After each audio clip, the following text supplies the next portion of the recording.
Oh my goodness, that was such a weird month. I'm Fish on a Heater, by the way. This is Tournament Takeaway, the show where I'm not quite across everything that's going on in my life. It was the day after Christmas, and I was just sitting in bed using my laptop, and the thing just shut off suddenly. And I was trying to turn it back on, wondering what's going on, and then I see from out of the back of the chassis a thin wisp of smoke. And so I just jumped out of bed and threw the thing in the middle of the room, like, don't set me on fire! It didn't set on fire, but that thing was not gonna be recovered. And being the day after Christmas, there was no one around that could help me out with this predicament. I managed to find one guy who was able to look at it enough to say, it's probably a motherboard. Yeah, that thing's not starting back up again. But even he couldn't order in a new one because it was the end of the year. Everyone's shut down. I ordered a new laptop. It ended up being a real good laptop for a pretty good deal. But I won't go into the details there. That makes it sound like it was illegal. I had to wait 2 weeks for it to come in. And I was doing all my Sylph Road stuff just on the phone. Anytime I needed a computer for work, I had to borrow someone else's or use a real old clunky one. And I had a whole bunch of banked up episodes of this that are now gone. I'm a busy guy. It's quite easy for me to just not get around to making a video 1 week. So I had a bunch of episodes banked up. Missed 1 week. And because it was even difficult getting those online, but I only missed 1 week out of the 4 that I've been away. So yeah, now the day that this is going online is also the day that I'm filming it, which makes me uncomfortable. Doesn't sit quite right with me. But that's it. That's the story. Glad to be back in business. Let's get into the battles. This is a battle against a guy called Dizzle. And Dizzle is one of those guys that you see them every now and then. They come into the scene. This was our local scene, and he straight away got it. He was good right off the bat. Sometimes people come along and they aren't really sure what's happening, and you try and help them as much as possible, but they might not get it. As much as you're trying to help them, and then they lose a lot and don't know why and get discouraged, and you don't see him again.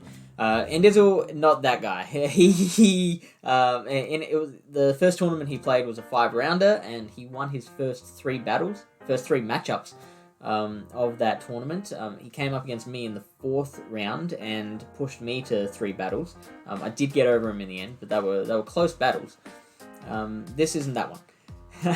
This is the next tournament he played, which was it's a Timeless Cup.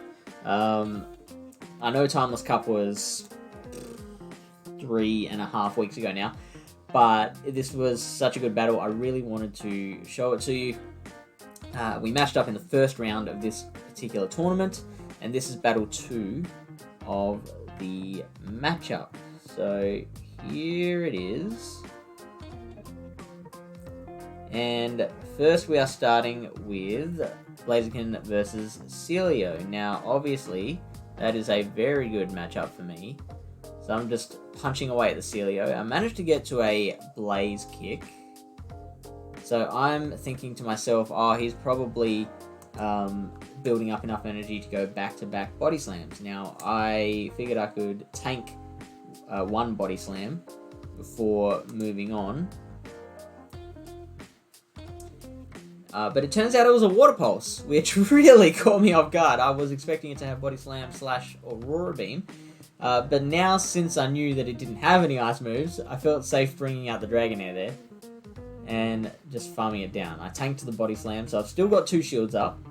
And I farmed down the Celio. And then out comes Frostlass. Really hard counter to Dragonair. Now, Dizzle is down both of his shields. So, I get out the last Aqua Tail that I can, And now I've got Glalie. The Frostlass obviously has a lot of energy banked up. My Glalie has to take on 2 Pokemon. I don't know what the other Pokemon is. So this is an interesting situation. What do we do here? And obviously, Frostlass comes out with the charge move straight away. So could be an Avalanche, could be a Shadow Ball. Let's see what happens. I decided to go for the shield, and it's Avalanche. Not good for me. At this point, I'm like, maybe I can farm the Frostlass down. I'm gonna need energy to take on whatever's in the back. And it gets out another charge move. So I have to just use that last shield. I'm now down all my shields, but I have a ton of energy banked. Cast Form. Once the Frostlass fainted, like Endizzle was like, "Oh, sorry, man," and comes out with the Cast Form, and I'm like, "Hey, don't say that yet. I've got a bunch of energy. This could still work for me." So I bring out the first one. I don't need to worry about baiting now because the shields are down. Shadow Ball takes out half of its health, and I managed to get to a second Shadow Ball, and at this point, we're doing that thing that, like, occasionally you'll be in a tournament and you'll hear from across the room, like, oh, yeah, that's what we were doing there. So I did manage to just take out the Cast Form and win the battle, this being the second win and taking out the matchup. Now, what happened there? What caused me to win that one? Here is, I punched some stuff into PvPoke here. PvPoke.com for all your simulation needs. So I recreated the battle here. Alright, so obviously I'm getting out of that with 78 HP there. Now, let's play around with a few things. What would have happened if the Frostlass had gone for Shadow Ball instead of Avalanche, at least for one of the two? Look at that. Frostlass is still losing. Now, albeit coming out with like half the health than what I was before, but what's happening there is that Frostlass is unable to get up enough energy for its third charge move. So Avalanche turned out to be the better option there. And that would be the same, of course, if it had started with the Shadow Ball. It would not have been able to get to a third charge move, even if this second one here was Avalanche. Doesn't get to the third charge move. What happens if I don't shield this Shadow Ball? It's still losing and unable to get to that third charge move. Now, of course, I'm coming out, especially in this situation, with really not much health, and so I don't think a Glalie with 3 HP is gonna do very good against a Cast Form. But the point is there. It's still really interesting to see that it turned out throwing 3 Avalanches was the right move. I don't know if Endizzle knew that at the time. Being a new player, it's possible that he didn't even have the second charge move unlocked, or he might have expected me to throw a charge move out and wanted to try and get another charge move off before that happened, so maybe that's why he went all Avalanches and didn't save up that extra energy for a Shadow Ball. I don't know. Endizzle, if you're seeing this, comment underneath, let me know. But yeah, that's a really interesting one. So, as played, here we are with the Glalie having 78 HP, 80 energy, and the fresh Cast Form. At this point, I've brought back my charge moves, and we are down to 0 shields. That's not going to affect anything. I just didn't like the look of it. So, as you can see here, Cast Form's still winning, which is really weird, because like I studied every fast move that both of us threw out. And I've recreated it perfectly there. How come the cast form is getting to a weather ball and taking me out?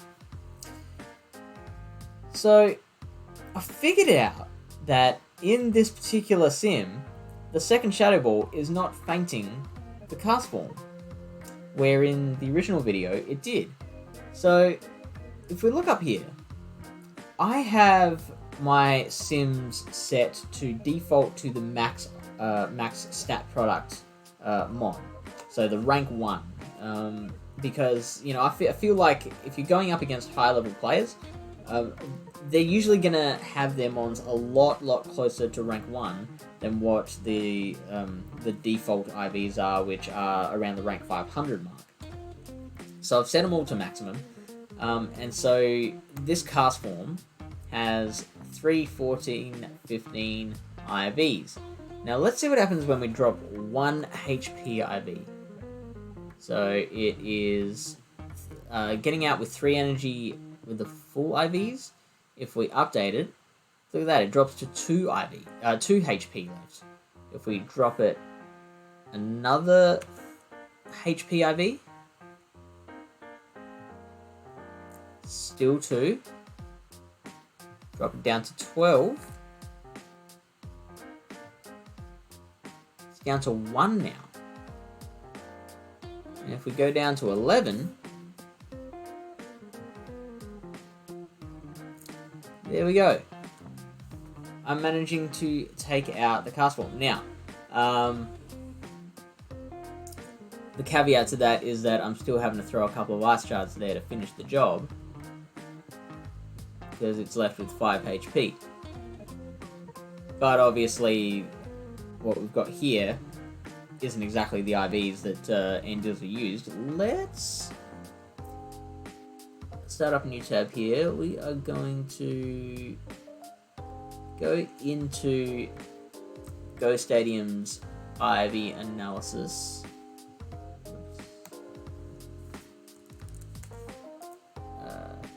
Cast form, Great League, and what were those IVs we had? 3, 14, 11. 3, 14, and 11.